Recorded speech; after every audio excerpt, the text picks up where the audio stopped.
Apa pengaruh dan perbedaan membacakan cerita langsung dengan memperdengarkan cerita lewat video?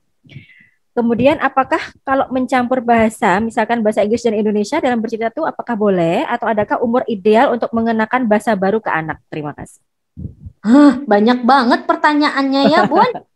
Dua pertanyaan. Ya. Bercerita langsung sama audio.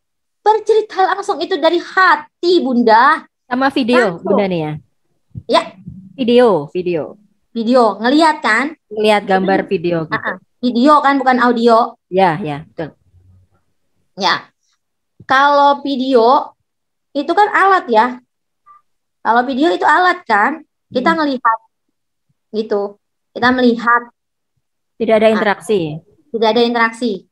Ya Mm-mm. ibunya yang interaksi sama video tersebut. Nonton kita, itu Iya, kan nonton. nonton. Nah, Nonton.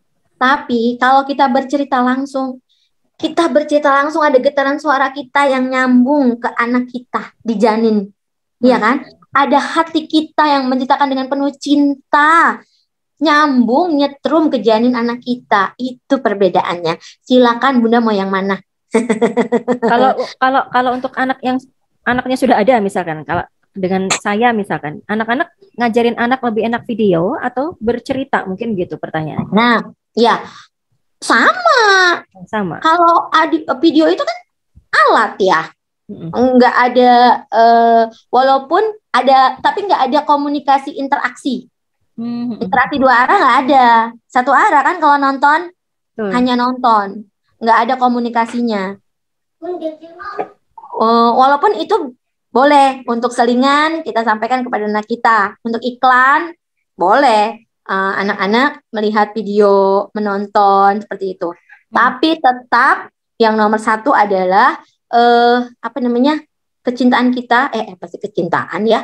Maksudnya eh, ada komunikasi dua arah, ada interaksi, ada eye contact antara anak dengan ibunya. Itu bedanya cerita langsung sama nonton. Seperti itu. Kalau menurut aku ya, gitu. Iya, oke. Terus yang kedua tadi, Bunda Nia, bahasa, tentang bahasa. Mm-mm. Bagaimana tadi tentang bahasa? Gimana Bunda? Apakah boleh mencampur bahasa Inggris dengan Indonesia misalkan dalam bercerita begitu? Atau adakah umur ideal untuk menggunakan double bahasa ini, campur bahasa ini dalam bercerita? Iya, sah-sah aja. Kalau menurut aku sah-sah aja. Kita yang tahu. Kecuali kita tinggal di luar negeri ya. Kecuali kita tinggal di luar negeri. Jadi memang ada beberapa anak, pengalaman dari sahabat-sahabat aku yang ada di luar negeri. Jadi ketika di luar negeri, lebih banyak berbicara dengan bahasa Inggris ya, dengan bahasa asing, sehingga anak, padahal dia, ayah ibunya orang Indonesia, cuman karena memang bekerjanya di luar negeri, jadi apa namanya, dan hamilnya di sana, kondisi lagi hamil sampai melahirkan, sampai dia besar, tinggalnya di sana, jadi memang lebih banyak bahasa Inggris. Nah, kesulitannya adalah jadi lupa dengan bahasa ibu. Hmm. Itu. Jadi teman-teman aku membuat komunitas di luar negeri sana, dia tetap mengajarkan bahasa ibu di rumah, menggunakan bahasa ibu kepada anak-anaknya.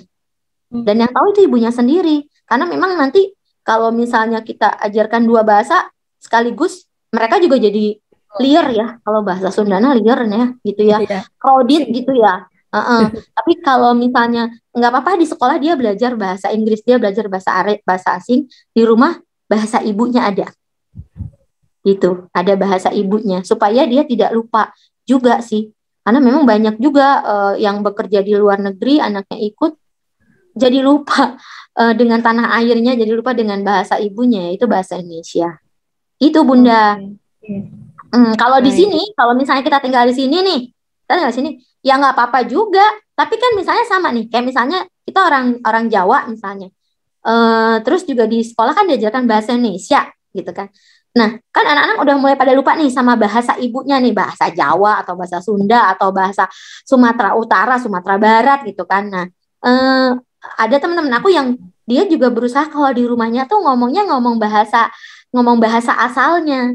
walaupun di luaran sana dia bahasa Indonesia. Karena banyak sekali anak-anak sekarang ini lupa sama bahasa yang ternyata Indonesia itu terdiri dari 33 provinsi gitu. Mereka juga harus tahu bahasa daerahnya. Masya Allah, baik-baik.